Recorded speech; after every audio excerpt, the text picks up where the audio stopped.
The stone wasn't there yesterday.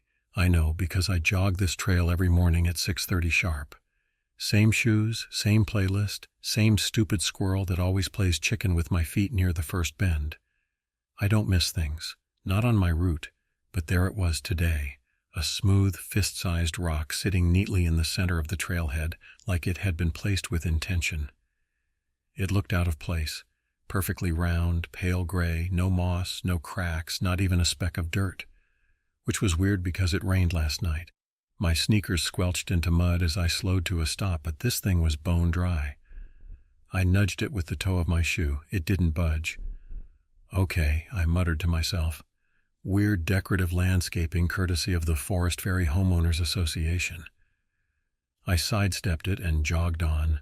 The rest of the trail was normal, at least as normal as a fog-draped woodland can be when it's still waking up.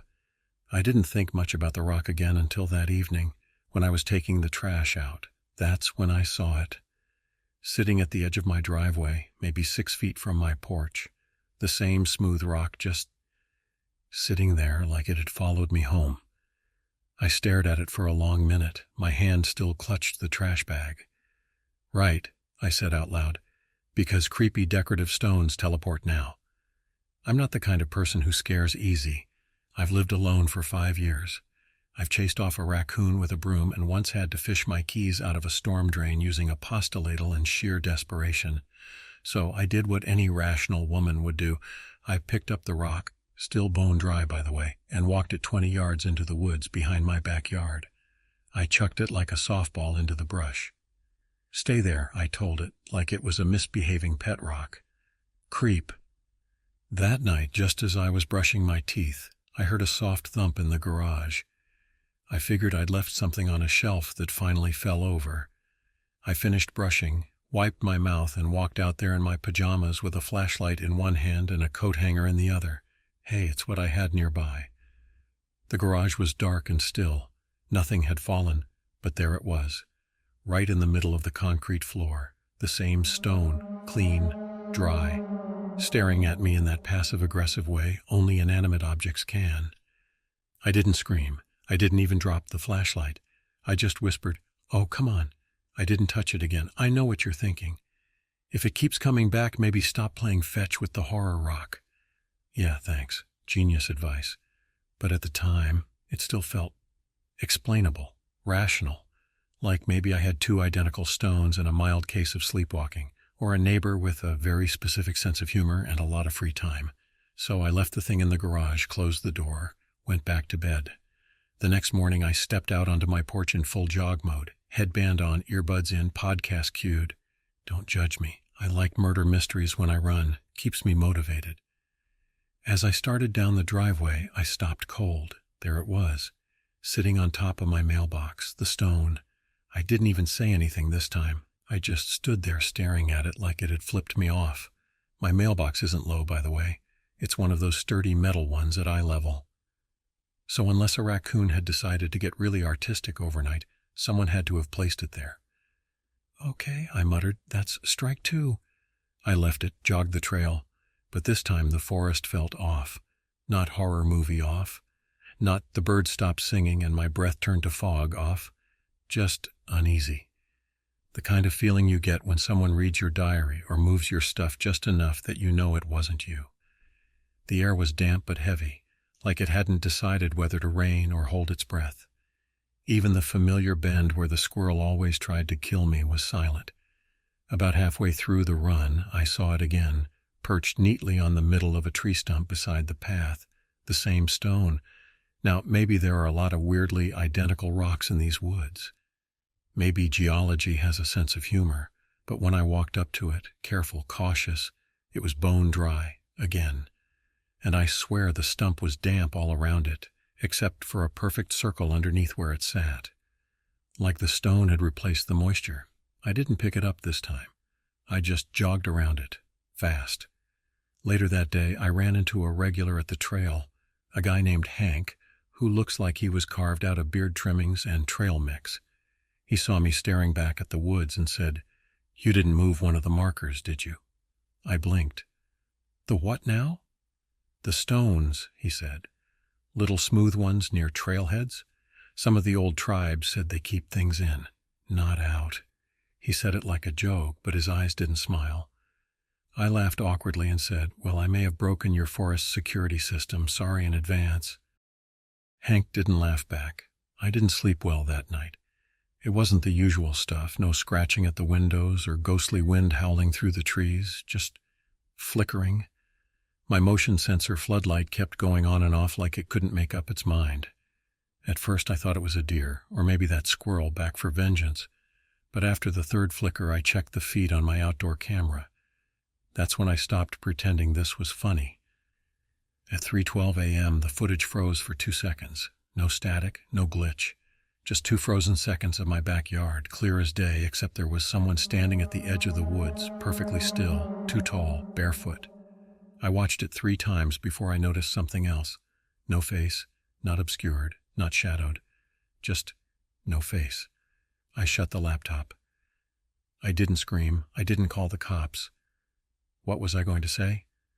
"Hi, I'd like to report a faceless guy made of anxiety loitering near my tulips." I just got up, turned every single light on in the house, and made myself a bowl of frosted mini wheats because apparently I eat cereal when I panic. The stone was still in the garage, sitting there like a smug little paperweight for my nightmares. So naturally I did something monumentally stupid. I picked it up again. It felt heavier. Not like it weighed more, but like it had presence. Like holding it meant something. The way holding your house key feels different than holding a random key. You know it matters. I dropped it into my junk drawer with the broken tape measure and mystery batteries, then slammed the drawer shut and told myself I was fine. Later that afternoon, I decided to take a break from all this ghost rock nonsense. I went for a walk, no trail, just down the street. Normal suburban decompression. As I rounded the corner, something caught my eye at the end of the block. Yep, it was sitting on the curb, right next to the storm drain, clean, dry, centered. I backed away slowly and walked home the long way. When I got back, the stone was gone from the junk drawer. Not missing, gone. The drawer looked too neat, like someone had carefully closed the gap it left. That night I sat on my couch with every curtain closed, every light on, and Googled the phrase "Native Wardstone's Trail Marker Curse," like a woman trying to cram for an exorcism. What I found wasn't helpful. Most of it was pseudoscience and conspiracy theories. But one phrase came up more than once. If it moves on its own, it's not just a marker, it's a warning. Cool, cool, cool, cool. Wish someone had told me that before I turned my garage into a cursed stone Airbnb. I went back to the trail the next morning, but not to run. This time I had gloves on, a thermos of coffee, and the kind of posture you develop when you've read 3 different forum posts warning you about forest binding stones and spirit traps the white man forgot how to read. I know Reddit isn't exactly the Smithsonian, but desperation has a way of lowering your research standards. The forest was quiet. Too quiet? No, just intentional, like it was listening. I followed the trail slower than usual, scanning the ground, the trees, everything.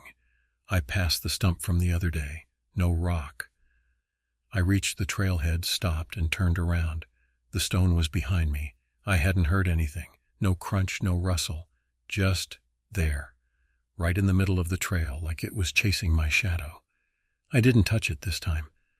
I sat down on a bench nearby and pulled out my phone.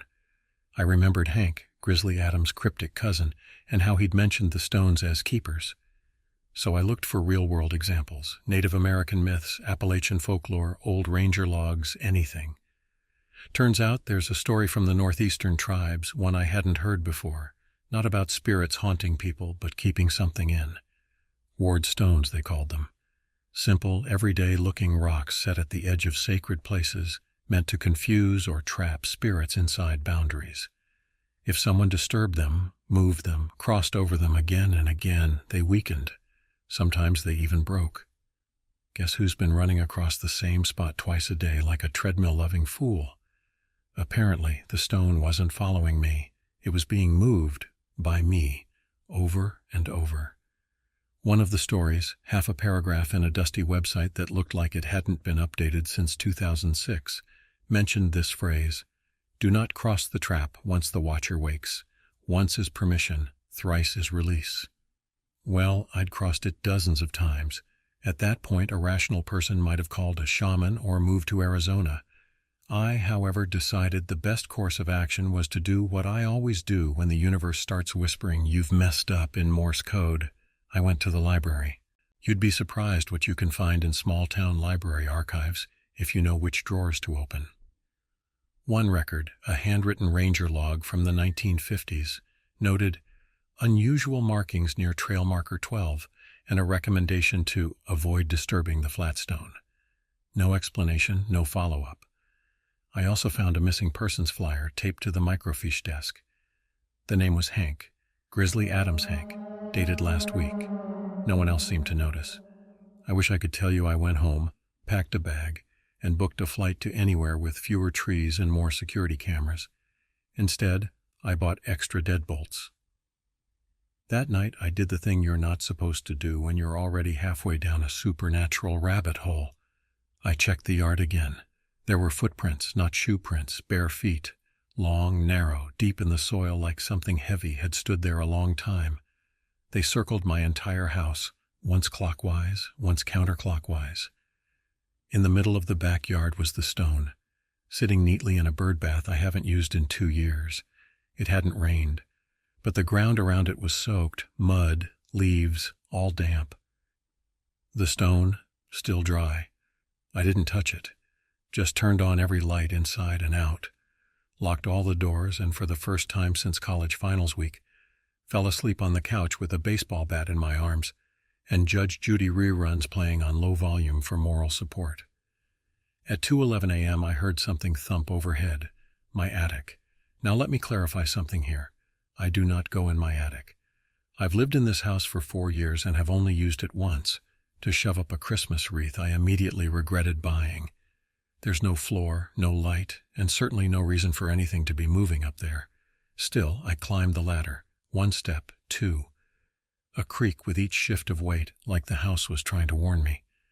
I shined the flashlight into the opening. Nothing moved. But there, in the center of the attic floor, was a pile of leaves. Dry, brittle, freshly broken like they'd just been torn from trees. In the middle sat something shiny. It was my house key, one of the spare ones I kept in a tiny plastic rock outside my porch planter. And beside it, a long strand of hair, not mine. I didn't go back up. I didn't even take the key. I slammed the attic hatch shut so fast, the ladder retracted on its own like it was just as done as I was.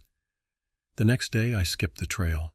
Instead, I grabbed orange spray paint and hiked a short loop around the woods behind my house, tagging trees every 30 feet with bright X's so I could track whether the woods were shifting. Maybe it was silly, but I needed control. The next morning, the marks were gone. Not faded, not scratched, gone. The bark looked untouched, all except one tree. On that tree, etched low into the trunk, was my face. Not a perfect likeness, but a rough, unmistakable carving. Eyes too wide, mouth slightly open. The same face I'd made when I saw the footprints. Below it, in tiny block letters, were the words, "Thank you." You know what's a terrible idea? Running the woods at night because you're trying to reverse some ancient curse by outsmarting a rock. You know what I did anyway? Exactly that. Look, I was grasping at straws. The forums I found, the stories I pieced together, they all hinted that patterns mattered. Direction, ritual, intent. So I thought, maybe if I ran the trail backward I could undo what I'd messed up. Brilliant, right? The forest probably laughed for a week. I left just after dusk, dressed like a woman ready to commit petty crimes or confront woodland demons, ponytail, flashlight, pepper spray, and what I was calling my emotional support rock, which was just a bigger rock I kept in my hoodie pocket to throw if needed. The trail looked different in reverse, not just flipped, wrong. Like when you see a mirror image of your own handwriting. The turns felt sharper, the air cooler. I heard rustling even when I stood still. I passed the first bend and immediately felt it, a drop in pressure, like walking into a room full of people who stop talking the second you arrive. No moon, no stars, just tree shapes and shadows and me pretending not to have a panic disorder. That's when I passed the stone. It was just sitting there again, in the middle of the path like it had never left. I stepped around it carefully and counted my pace. 15 steps. Breathe, turn, keep running. Then I passed it again, same stone, same spot, still dry, still impossibly clean. I hadn't looped, I was moving straight. I marked trees on the way in to make sure. I looked back. The marks were gone. I passed it a third time. That's when I heard it. Not whispers, not footsteps. Breathing. Low, raspy, unpracticed. Like something trying to mimic breath but getting the rhythm wrong. Inhale, inhale, pause, inhale. I didn't turn around. I ran. Full sprint. No regard for tree roots or rocks or my poor shins. Just flat out, don't die speed. The woods around me flickered like my flashlight was struggling to focus. The trees blurred at the edges. I swear I saw movement ahead, but every time I blinked, it was gone. When I broke through the trees into my backyard, I didn't stop. I slammed into the house, locked the door, and sat with my back against it for 10 minutes, listening. Nothing followed me. But later that night, I checked the trail camera I had mounted last summer, just for fun. It had picked up something at 9:03 p.m. A tall, narrow figure stepping into frame, its limbs too long, head tilted, no face, and something else, my body, on the footage, jogging past it. The problem? I hadn't even left the house yet at that time. By this point, I'd accepted 2 truths. 1, the stone wasn't just a stone. 2, I was very, very out of my depth. So I did what any sensible person would do in my shoes. I found the one local historian weird enough to have a Yahoo email address in 2025 and sent him a desperate message with the subject line, "Need help with possibly cursed rock situation, not a prank." To his credit, he replied within the hour.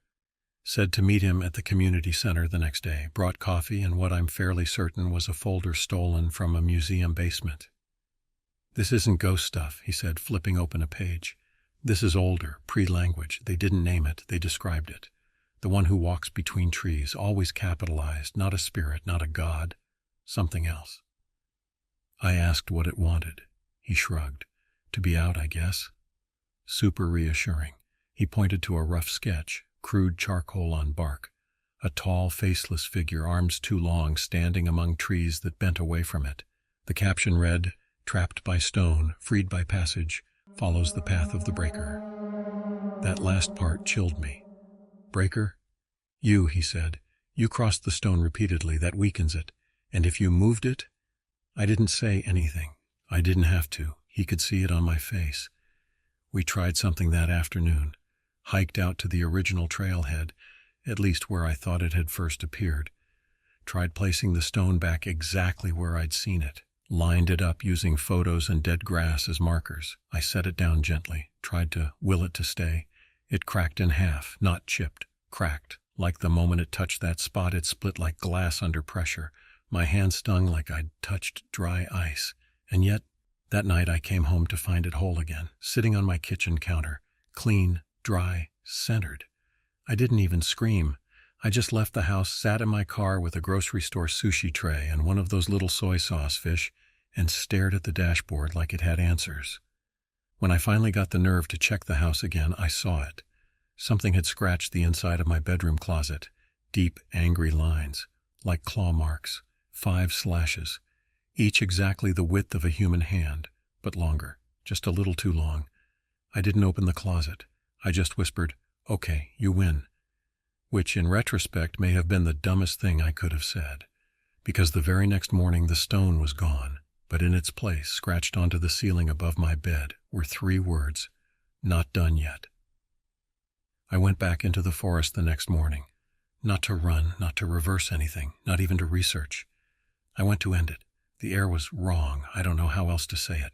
It wasn't cold or foggy or haunted by dramatic whispers. It was still, completely still.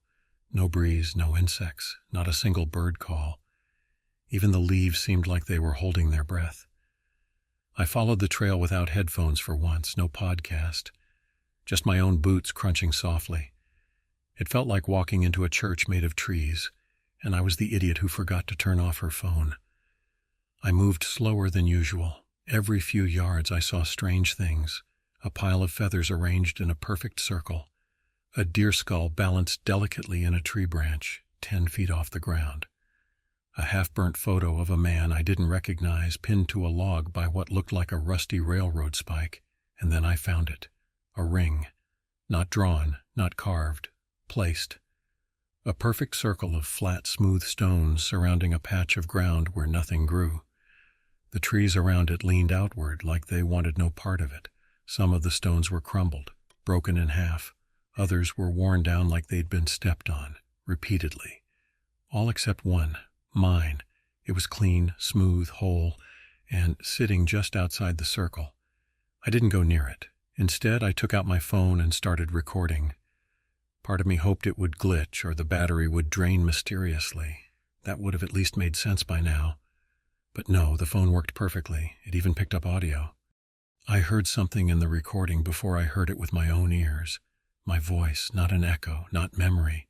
My voice whispering from deeper in the woods, calling my name, but wrong, like it was stitched together from old voicemails and bad impressions. The tone was flat, too smooth, no inflection. Come here. I didn't move. Come here. It got closer. I saw nothing, but I felt it. The air grew heavy. The trees seemed to bend forward now, as if listening. Then silence. I turned around and walked the trail back exactly the way I came. I didn't run. I didn't look over my shoulder. I didn't answer. That night, I bolted every door, pushed a bookshelf in front of the closet, and turned all the lights on. Just for good measure, I played 3 hours of stand-up comedy at full volume to remind myself the world still had jokes. But I couldn't shake the feeling I hadn't walked home alone. And when I checked the Ring camera footage the next morning, I saw it again, just for a moment. Something tall, leaning half out of the trees at the edge of the lawn, watching, still, waiting. There's a specific kind of tired you get when you haven't truly rested in days. Not the physical kind, but the kind that creeps behind your eyes and whispers, "You're just one step behind whatever's hunting you." So I stopped waiting. I made a plan. If this thing had been kept in by the old ring of ward stones, maybe I could rebuild it. Maybe not as perfectly as whoever did it the first time, but enough. Enough to hold it. Long enough for me to trap it again, or at least tick it off so much it found someone else's yard to haunt. I started collecting. Stones that matched the right shape, feel, and weight. No cracks, no moss. I scrubbed each one clean and carried them out in a backpack that dug into my shoulders like a guilty conscience. I spent an entire day recreating the circle, found the old ring in the woods and laid new stones over the broken ones, one by one, 13 in total. I left a small opening, a doorway. Now I just needed bait. That part was easy. I took my old sweatshirt, sweat-stained, still smelling like trail dust and anxiety, and laid it neatly inside the circle with a smooth, intentional fold. Then, just to make it personal, I tucked a photo of myself into the sleeve. A selfie I hated, taken during the pandemic, so if the thing ate it, fine. Then I waited. That night, I didn't stay home. I camped just outside the tree line in a lawn chair with a pair of binoculars, a flashlight, and a half-warm thermos of coffee I pretended was bravery. At 2:43 a.m. it showed up. Not with fanfare, not with glowing eyes or thunderclaps. It just stepped out of the trees. No face, no sound, just long limbs, hunched posture, and this bone-deep wrongness that made my stomach twist. It didn't walk like a person. It moved like it remembered walking, but forgot how feet were supposed to work. It reached the sweatshirt, tilted its head, stepped into the ring. I stood, heart pounding, stepped forward with the final stone, hands trembling. It turned, not fast, slowly, casually, as if it knew, as if it was letting me. I dropped the stone in place. For one long second, nothing happened. Then the ground shuddered. The trees leaned back like they'd been holding their breath for centuries. The air snapped cold. And the thing, the one who walks between trees, tilted its head again and stepped backward. Gone. No flash, no sound, just gone. The ring held. I stood there in the silent forest for 10 minutes, waiting for some final jump scare, some shriek, some just kidding moment. Nothing came. For the first time in weeks, the woods felt still. Not waiting, just still. That night, I slept like a rock. I even left the closet door open. Weeks passed. No more stones, no more footprints, no more 3 a.m. breathing sessions from behind the drywall. The forest quieted. Birds came back. The trees stood straighter. I even saw that suicidal squirrel again, which honestly felt like a good omen. Nature rebalancing itself with small rodent chaos. I got used to silence. I let myself jog the trail again. A different one, mind you, across town, nowhere near the ring. I took deep breaths. I started sleeping with the lights off. I even opened my attic for the first time since the incident, half expecting to find a note or a pile of teeth or something equally horror movie chic. Just dust and one perfectly folded Christmas wreath. Still tacky. I thought I was free. One crisp morning, I laced up my shoes, stretched, and headed out to the new trail. It was wide and sunlit, lined with pine and oak and joggers who wore neon vests and smiled like people who hadn't accidentally unleashed ancient forest entities before breakfast. I jogged a mile, 2. My playlist shuffled to something upbeat and ironic. Of course, it was Don't Fear the Reaper. I almost laughed. Then I saw it, just up ahead, sitting off to the side of the trail, perfectly centered between 2 tree roots, a stone, smooth, fist-sized, bone-dry. I stopped, walked over slowly, half hoping it was just a regular rock, a coincidence, geology doing its best to mess with me. But no, it was the stone. I knew it by the tiny vein of silver running through the middle like a scar, the one I'd seen 100 times before, the one I'd buried in a circle, the one that shouldn't be here. I didn't cross it, I didn't touch it, I just stood there. For a moment I thought maybe it was a warning, a sign, that I was close to another trap, or that someone else, somewhere, had walked across their own stone too many times. Maybe it wasn't watching me anymore. Maybe it had found someone else.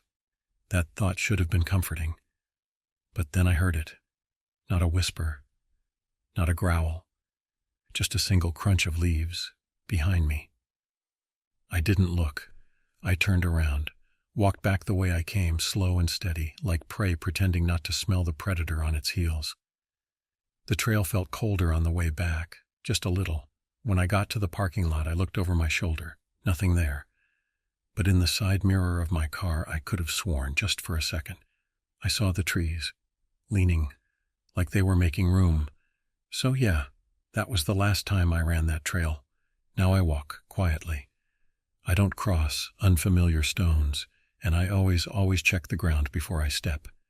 Just in case something's watching, because the truth is, some things don't need to follow you. Not when they're already everywhere.